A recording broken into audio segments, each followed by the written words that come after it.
교회력으로는 이번 주가 어느 주일까요? 절기로. 여러분 종교개혁주일 아시죠? 네, 10월의 마지막 주 우리 교회력으로는 종교개혁주일입니다. 우리 루터가 부패했던 그 기독교를 개혁하고 새롭게 하나님 앞으로 나아가는 그 사건을 얘기하는데요. 여러분에게도 이 교회력이 별 의미 없이 지나가는 것이 아니라 세상 사람들도 저렇게 어떤 한 가지 일을 가지고 저렇게 재미를 추구하면서 함께 모여서 하는데 우리 안에도 이런 것들을 좀 더 의미를 되새기고 알고 지나가는 그런 여러분이 되셨으면 좋겠습니다. 2003년도에 Catch Me If You Can이라는 영화가 나왔어요. 여러분 아세요? 아시는 분도 있겠지만 여기 03년도에 태어나신 분들도 있어서 네. 그게 뭐지? 하시는 우리 야곱 지체들도 있을 수 있는데 넷플릭스에 나와 있더라고요. 여러분 궁금하면 한번 찾아보세요. 네, 그래서 이 영화는 그 프랭크 에버그네일이라는 그 사람이 있어요. 미국의 실존 인물인데요. 그 사람의 일생을 담은 영화입니다. 이 인물의 삶이 어떠했길래 영화로까지 만들어졌을까 하고 봤더니 좋은 사람은 아니었어요. 희대의 사기꾼이었습니다. 네. 그 사람은 미성년자인 10대의 나이에 26개국의 나라를 돌아다니면서 사기를 쳤더라고요. 학교 선생님을 비롯하여서 항공조종사, 또 의사, 외과 의사, 그 다음에 교수, 법무부 차관, 변호사, 이런 여러 가지 좀 네임밸류가 높은 이런 직업군을 사칭하여서 여러 사기를 벌이고 사치스러운 생활을 해왔다고 합니다. 이렇게 남을 속이며 살아온 이 프랭크 에버그네일이라는 사람의 인생 후반은 어땠을까요, 여러분? 물론 FBI에게 붙잡혀서 형을 살았죠. 네. 하지만 그의 천재적인 그 사기 행각을 높게 샀던 FBI가 5년 만에 형을 감형해주고 이것을 나라를 위해서 사용하라 이렇게 해서 12년형이 5년형만 살고 나오게 되었습니다. 그리고 지금 현재 그는 자기 회사를 설립해서 기업의 보안 컨설턴트를 하는 그런 사람이 되었습니다. 네. 정말 반전의 인생 아닙니까, 여러분? 그렇죠? 네. 이 프랭크 에버그네일이라는 사람의 인생처럼 사실 우리의 삶도 어떻게 달라질지 사실 잘 모르는 것 같습니다. 네. 그래서 우리는 늘 날마다 미래에 대해서 생각하고 고민을 하는 것 같은데요. 오늘 말씀에 나오는 우리 야곱 또한 이렇게 제가 말씀드린 프랭크 에버그네일처럼 자신의 삶을 약간 사기 행각으로 그렇게 인생을 살다가 하나님을 만나고 진정으로 하나님을 만나고 삶의 전환점을 맞이하면서 하나님 앞에 회심하고 거듭나는 그런 새로운 삶을 맞게 됩니다. 오늘 32장에서는 그 내용을 다루고 있는데요. 본문에서는 형 에서를 두려워하여 형의 마음을 풀고자 온갖 궁리를 하는 야곱의 모습부터 나오는데요. 야곱의 두려움은 형과의 갈등에서 비롯되죠. 그 갈등의 시작은 뭐였냐면 형 에서에게서 야곱이 장자권을 빼앗고 아버지인 이삭을 속여서 형이 받을 복을 대신 받아 챙겼기 때문입니다. 야곱과 에서는 어렸을 때부터 기질이 완전히 달랐어요. 요즘에 MBTI 여러분 많이 이렇게 하시죠. 그래서 나는 뭐다. 저는 인프피인데 인프피인 분 계신가요? 네. 근데 이 쌍둥이로 태어난 야곱과 에서를 보니까 야곱은 완전 I예요. I. 저랑 비슷해요. 네. 그리고 에서는 E의 성향이에요. 네. 아주 활달한. 네. 그렇게 서로 기질이 다르고 완전히 성향이 달랐는데 이 에서를 보니까 그 당시에 그 기준으로 에서는 매우 뛰어난 사람이었어요. 사냥을 잘하는 사람을 굉장히 높게 이렇게 봤는데 에서는 사냥도 잘하고 이렇게 몸에 털도 이렇게 수북하게 많고 굉장히 이렇게 성격도 괄괄하고 이렇게 해서 남성적인 그런 터프한 성향의 사람이었고요. 반면 야곱은 내향적이고 이렇게 어머니 리브가의 어머니 치마폭에 이렇게 폭 쌓여서 이렇게 어머니 어머니 하는 이렇게 딸 같은 네, 그런 노릇을 하던 아들이었습니다. 네, 하지만 그 내면에는 성격이 좀 악착 같고 이기적인 면이 있었어요. 네. 이렇게 서로 성향이 완전히 다르니까 사실 자라면서도 굉장히 갈등이 많았겠죠. 살짝 얘기 드리자면 저도 제 동생과 굉장히 성향이 다릅니다. 남동생이 하나 있는데요. 네, 그래서 갈등이 많았죠. 네, 여러분은 형제나 자매 또는 남매와 어떻게 성향이 비슷하신가요? 비슷하세요? 네. 네, 그래서 이들은 정말 자라면서부터 어떤 갈등이 있었는데요. 영적인 측면에서도 보면 에서와 야곱은 달랐는데 에서는 사람의 영혼에 대해서는 사실 관심이 없었어요. 그런 그 사람의 영혼, 영적인 상태에서는 관심이 없고 또 고난을 통해서 믿음이 자라는 것이나 뭐 성령의 체험 같은 거는 사실 별로 인정하지 않는 성격의 사람이었어요. 하지만 야곱은 하나님의 은혜를 체험하는 것을 중요하게 생각하고 여기에서 이 두 사람은 이런 영적인 측면에서도 물과 기름 같은 서로의 존재였던 것이었습니다. 그렇게 서로가 맞지 않은 성향에서 창세기 25장에는 아까 말씀드렸던 것처럼 야곱이 형과 아버지를 속이는 일까지 벌입니다. 그래서 그들의 갈등이 극에 달하게 되죠.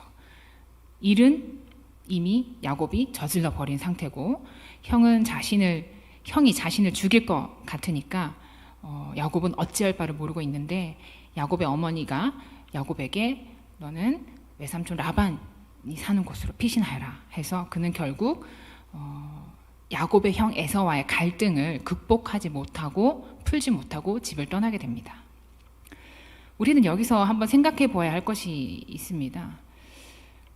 야곱은 장자의 복을 받았어요. 그 죽 한 그릇에 장자권을 사서 아버지를 속여서 장자의 복을 다 받고 나왔지만 과연 야곱의 마음은 편했을까요?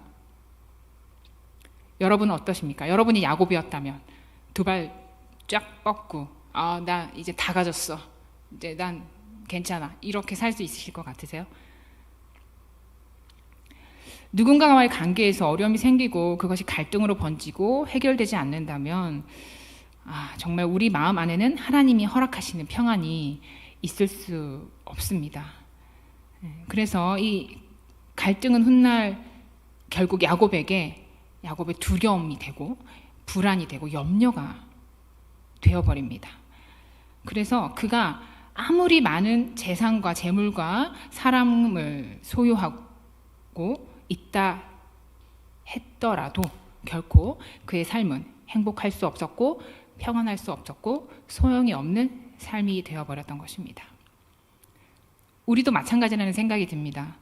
아무리 돈을 많이 벌고 좋은 것을 입고 먹고 사서 내 것으로 만들어도 사람과의 관계에서 좋지 못하고 갈등이 많고 어려움이 생겨버린다면 결코 우리 삶이 평안함을 누릴 수 없을 것입니다. 그렇게 외삼촌 댁에 도착한 야곱은 어쩌다 보니 금방 돌아갈 수 있을 거라 생각했지만 어쩌다 보니 20년의 기간 동안 거기에서 살게 됩니다. 외삼촌이 라반의 집에서 20년을 거주하면서 야곱의 인생은 어땠을까요? 야곱이 세 가지로 요약해서 얘기를 하고 있는데요. 그는 눈붙일 시간도 없었다. 그리고 나는 외삼촌과 그 두 딸을 위해서 머슴처럼 하루 종일 일만 했다. 그리고 나는 20년 동안 라반에게 10번의 속임수를 당했다. 이렇게 요약하고 있습니다. 그래서 굉장히 그 삶은 억울하고 힘든 삶이 되어버렸던 거죠. 원래 속이는 게 전문인 사람은 야곱이었는데 하나님께서 야곱보다 더한 라반을 그에게 붙이셔서 야곱이 그 자신의 그동안에 살아왔던 그 삶을 라반을 통해 반추해 보도록 인도를 하신 것입니다. 하나님께서는 라반 밑에서 그 힘든 20년을 보낸 야곱에게 다시 고향으로 돌아가라는 귀향의 명을 내리시는데요. 그렇게 명령하시고 나서 야곱이 떠나려고 할 때 야곱에게는 형 에서가 떠오르게 됩니다. 원래 어머니인 리브가가 에서의 화가 풀리면 사람을 보내서 너가 집으로 돌아올 수 있도록 하겠다라고 하셨었는데요. 야곱이 하나님의 명을 따라 다시 20년 만에 고향으로 돌아가려고 할 그때까지도 어머니께서는 그 어떠한 소식도 없었습니다. 그래서 야곱은 오해할 수밖에 없었죠. 형 에서의 마음이 풀리지 않았구나. 여전히 나를 죽이려 하겠구나. 이렇게 생각을 했던 것입니다. 오늘 본문에서는 읽지 않았지만 오늘 본문에 위에 보시면 32장 1절 2절을 보면 하나님께서는 야곱의 그런 두려움과 불안 그리고 염려를 다 아셨습니다. 그래서 하나님은 야곱에게 하나님의 군대를 앞서 보내주십니다. 여러분 어떠실 것 같으세요? 하나님의 군대가 내 앞에 이렇게 쫙 진을 치고 있어요. 그럼 너무나 든든할 것 같지 않으세요? 네. 하지만 이 32장 앞부분에 보면 야곱은 그럼에도 불구하고 그 두려움을 끝내 떨쳐버리지 못하고 있습니다. 자기 안의 내적 고민과 그 형의 분노를 피할 수 없던 그에게 그는 인간적으로 어떻게 하면 이것을 피할 수 있을까 그런 인간적인 도피 방안을 마련하게 됩니다. 또 인간적으로 도피 방법을 마련하면서도 11절에 보시면 하나님께 또 간절히 기도하는 모습을 보이고 있어요. 여러분 여기서 우리는 야곱의 이런 이중적인 모습을 보게 되는데요.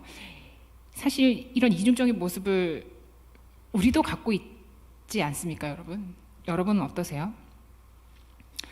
우리는 이런 이중적인 모습으로 삶을 살고 있지 않은지 한번 점검해 보아야 합니다.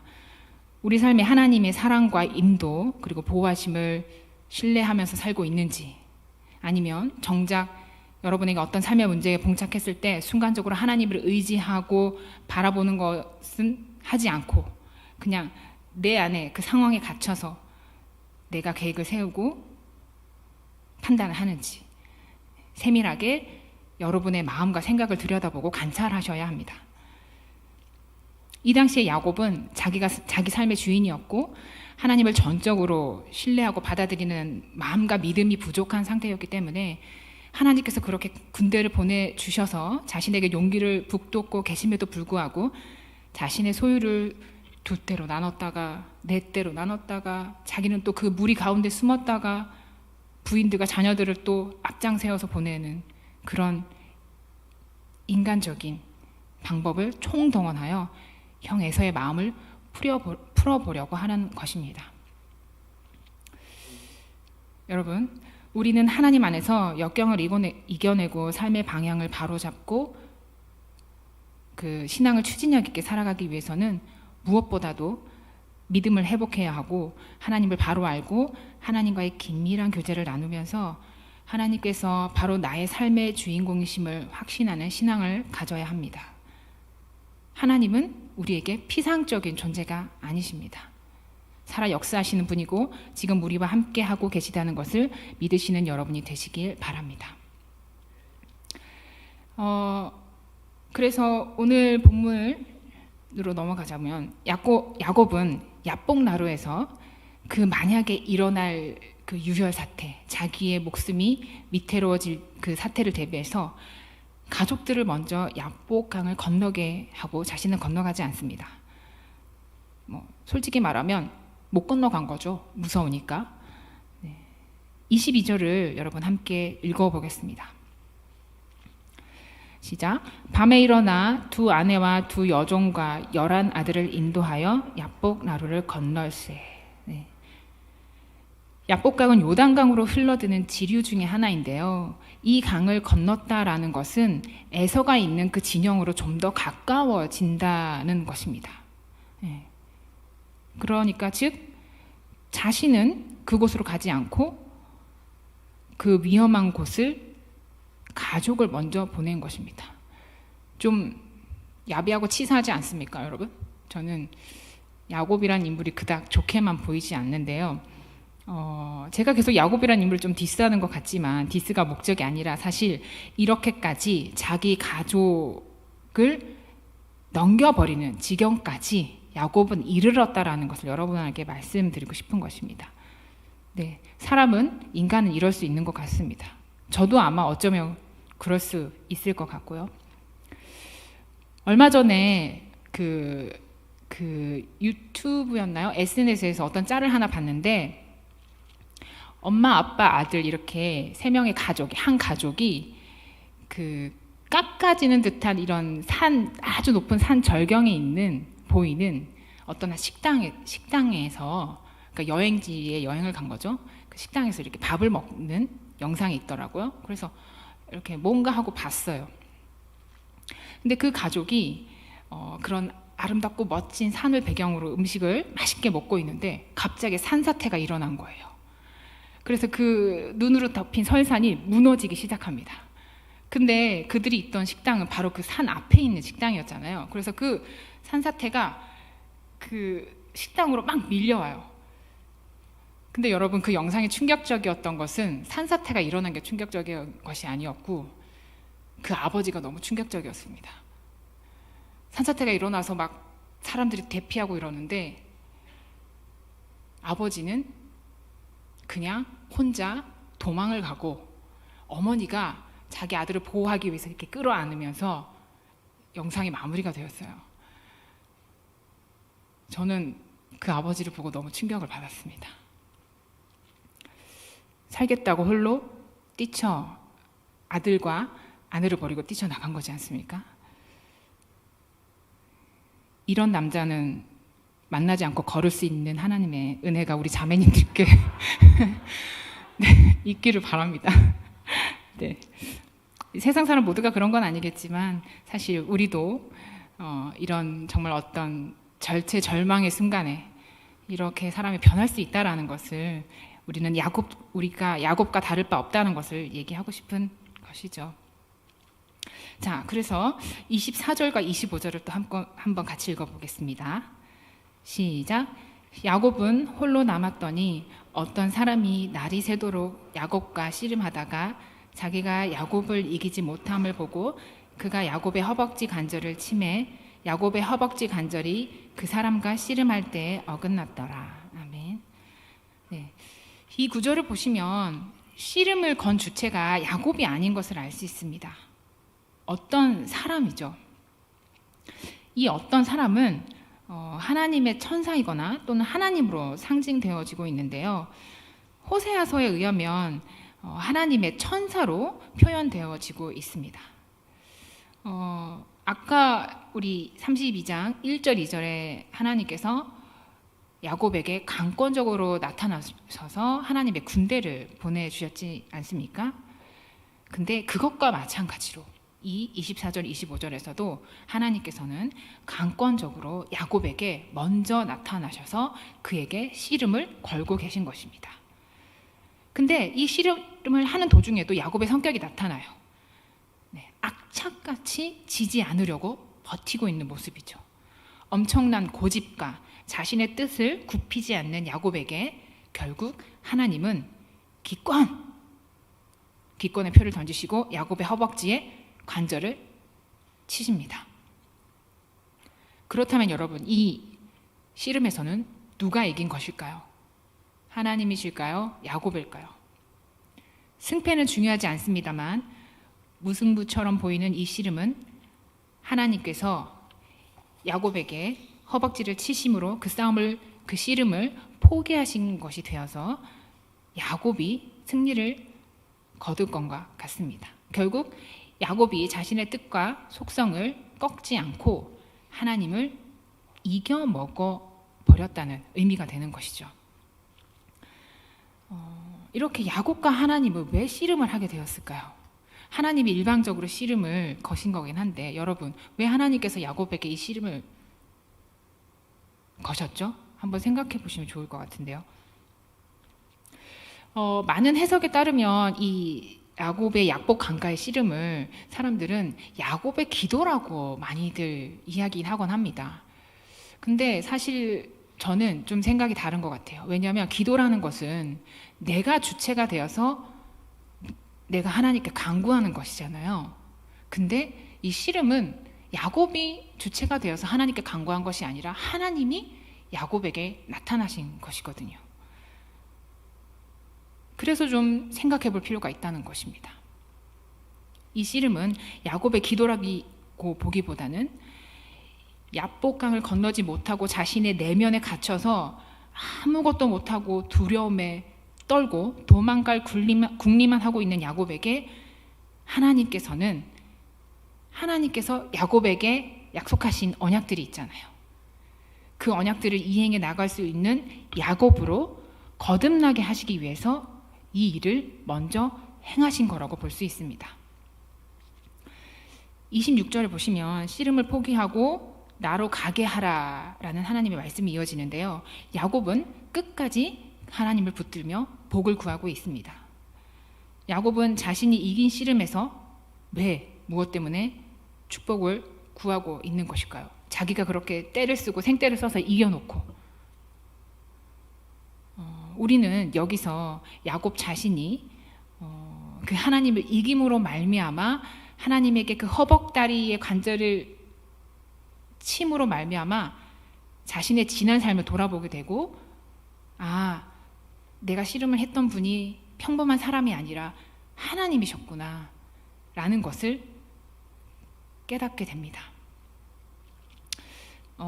창세기에는 그렇게 나오지 않지만 아까 말했던 호세아 12장 4절에 보시면 이렇게 나와 있어요. 야곱이 천사와 겨루어 이기고 울며라고 되어 있거든요. 네, 울며 그에게 간구하였다라고 되어 있어요. 야곱은 이 순간에 자기가 이겨놓고 울었다라는 거예요. 하나님 앞에서. 왜 울었을까요? 그의 울음은 자신의 잘못된 삶의 부분을 여전히 바꾸지 않고 자신의 뜻을 굽히지 않고 살았던 그 과거를 반성하고 회개함으로 인한 울음이었습니다. 그동안 하나님께 자신이 얼마나 철없고 고집불통이었는지 그것을 깨닫게 됨으로 인해서 마음속에서 터져 나오는 울음이었습니다.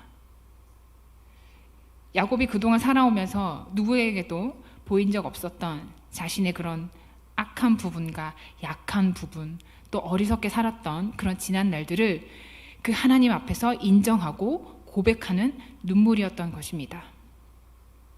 그래서 가려고 하시는 하나님을 붙들고 주님, 내가 하나님의 은혜 없이는 안 됩니다. 주님께서 나를 살려주셔야 합니다. 오늘 이 주님의 심판 가운데에서 제가 주님께 복을 받아야지만이 제가 살 수 있습니다. 라고 말하면서 하나님을 붙잡고 놓지 않았던 것이죠. 그 마음을 보신 하나님께서 27절에 이렇게 물으십니다. 네 이름이 무엇이냐? 여러분, 정말 하나님께서 야곱의 이름을 몰라서 물으셨을까요? 모르시지 않겠죠. 이렇게 야곱에게 네 이름이 무엇이냐고 물으셨던 것은 어떤 뉘앙스가 담겨 있냐면 너 그동안 그 야곱이라는 이름으로 어떻게 살았니? 무엇을 하며 살았니? 너 어떤 모습으로 살고 있었니? 라고 책망의 모습이 담겨져 있습니다. 말 그대로 야곱은 그 이름 그대로 사기를 치고 살면서 그것이 죄라고 느끼지도 못한 채 그로 인해서 자신의 죄 때문에 하나님을 온전히 신뢰하지 못하며 살았던 것입니다. 자, 그러면 28절을 또 같이 한번 읽어보겠습니다. 시작. 그가 이르되 내 이름을 다시는 야곱이라 부를 것이 아니요 이스라엘이라 부를 것이니 이는 내가 하나님과 빚 사람들과 겨루어 이겼음이니라. 아멘. 남을 속여서 이기는 사람이라는 뜻에서 이스라엘이라는 새 이름을 하셨고 야곱은 그 이름을 받았습니다. 이것은 야곱의 인간적인 이름이 바뀌는 것이기도 하지만 야곱 안에 영적인 변화가 일어나 그가 예전의 야곱이 아닌 언약의 상속자로서 하나님의 구속 역사의 한 부분을 담당할 인물로 세워짐을 의미하는 것입니다. 야곱에서 이스라엘로 변화된 것은 우리에게 비추어 봤을 때 죄인이었던 우리가 하나님의 전적인 은총으로 말미암아서 의인이 된 그런 구속의 은혜를 나타내는 것입니다. 그렇게 야곱은 하나님의 축복을 선사받고 30절에서 그곳을 브니엘이라고 칭합니다. 그 야곱의 인생에서 영적인 의미가 담긴 장소가 한 세 군데 정도 나오는데요. 브니엘과 베델과 마하나임입니다. 마하나임은 아까 우리 앞절에 나왔던 그 하나님의 군대가 있었던 그곳이죠. 베델과 마하나임에 이어 브니엘이 그런 영적인 의미가 담긴 장소가 되었는데요. 브니엘은 보시면 성경에 보시면 내가 하나님의 얼굴을 보았으나 내 생명이 보존되었다 함이더라 라고 기록되어 있습니다. 베델에서는 야곱이 하나님의 임재를 배웠고 마하나임에서는 하나님의 힘을 배웠습니다. 그리고 마지막 브니엘에서는 야곱이 하나님의 은혜를 체험한 것입니다. 하나님께서는 이 장소를 통해서 이렇게 우리 각 사람에게도 이런 영적 장소, 영적 지표를 세우시는데요. 여러분에게는 이런 영적 지표가 되는 장소가 있으십니까? 한번 곰곰이 생각을 해보시면 좋겠어요. 저는 생각을 해봤는데 있더라고요. 두 군데가 있는데 하나는 독일이고 하나는 아프리카였어요. 독일에서는 하나님께서 저를 영적으로 완전히 뒤집으셔서 정말 하나님을 새롭게 인격적으로 저를 만나게 하셨고, 그리고 아프리카에서는 하나님께서 그냥 평범하게 살던 내 자신밖에 모르고 살던 저를 하나님의 비전을 제시하시면서 하나님의 자녀로 더욱더 살 수 있도록 하셨습니다. 그래서 저는 이렇게 지금 2022년인데 2007년, 2010년 이렇게 다녀온 그곳이 아직도 잊혀지지 않고 잊을 수가 없는 곳이 되었습니다. 우리 여기 공동체 여러분에게도 그렇게 하나님의 인도하심을 따라가서 그 하나님의 축복과 능력이 임하는 그런 영적 지표가 세워지시길 바랍니다. 말씀을 맺고자 합니다. 야곱이 야복 강가에서 하나님과 씨름하기 전 그의 신앙은 할아버지인 아브라함의 신앙이었고 아버지인 이삭의 신앙이었습니다. 그 신앙 안에 야곱 자신의 하나님은 없었습니다. 그에게 있어 하나님의 존재는 믿음의 대상이기는 하였지만 온전히 자신을 내려놓고 전적으로 하나님의 방식대로 사는 삶은 아니었던 것입니다. 하나님과의 씨름에서 밤새도록 지지 않고 이기려고 버텼던 야곱의 모습을 보면 그만큼 그 자신을 내려놓았다는 게 얼마나 어려웠는지 알 수 있었던 것입니다. 사랑하는 대덕암비 청년대학 여러분, 여러분의 모습은 어떻습니까? 여러분의 믿음은 스스로를 깨트리고 진정으로 하나님을 만나서 예배하고 교제하고 함께 동행하는 그런 신앙이십니까? 하나님을 내 인생의 결정적 위기 앞에서 아무 능력도 없는 그런 분으로 만들고 내 판단, 내 의지, 내 생각, 내가 원하는 대로 그렇게 살고 계시지는 않으신지요? 여러분, 예수님의 모습을 한번 생각해 보십시오. 예수님께서는 하나님의 아들로서 그야말로 능력이 넘쳐나는 분이시잖아요. 하지만 예수님께서 이 땅에 오셔서 그 사역을 하실 때는 언제나 먼저 자신의 능력이나 자신의 판단보다는 하나님을 먼저 간절히 찾으셨습니다.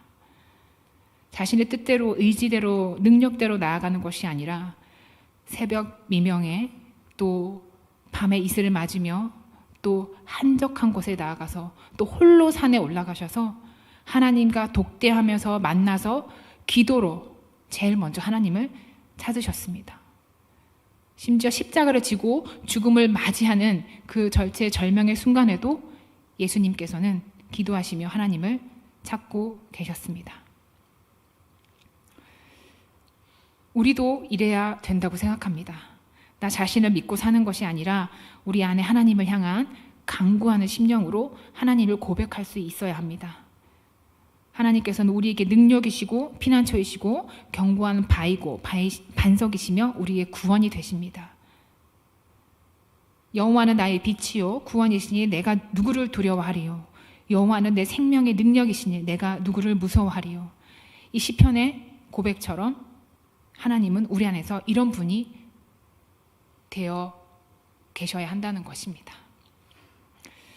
여러분, 중요한 열쇠는 야곱의 씨름처럼 그런 물리적인 차원의 무언가가 우리 삶에 나타나는 것이 아니라 우리가 하나님을 믿는다 하면서도 매사에 자신의 의지와 인간적인 방법으로 모든 문제를 해결해 버리는 그런 영적 교만과 불순종을 깨닫는 데 있습니다.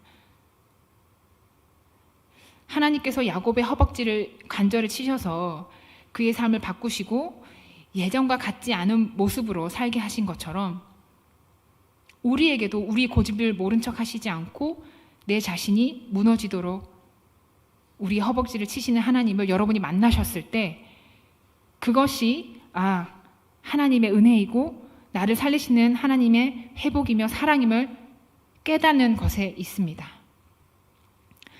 그것을 알고 깨달을 때에 우리는 야곱처럼 삶의 터닝 포인트가 생기게 되는 것입니다. 더 이상 야곱처럼 살지 않게 되고 이스라엘처럼 살게 된다는 것입니다. 진정한 하나님의 자녀로 거듭나는 것이고 내 삶의 영적인 부흥을 회복하게 되는 것입니다. 하나님을 온전히 믿는 자가 되고 구원의 승리자가 되는 것입니다. 여러분, 이것을 위해 하나님을 굳건하게 붙잡으시고 끈질기게 간구하시는 우리 청년대학부 여러분이 되시길 소망하고 기도합니다.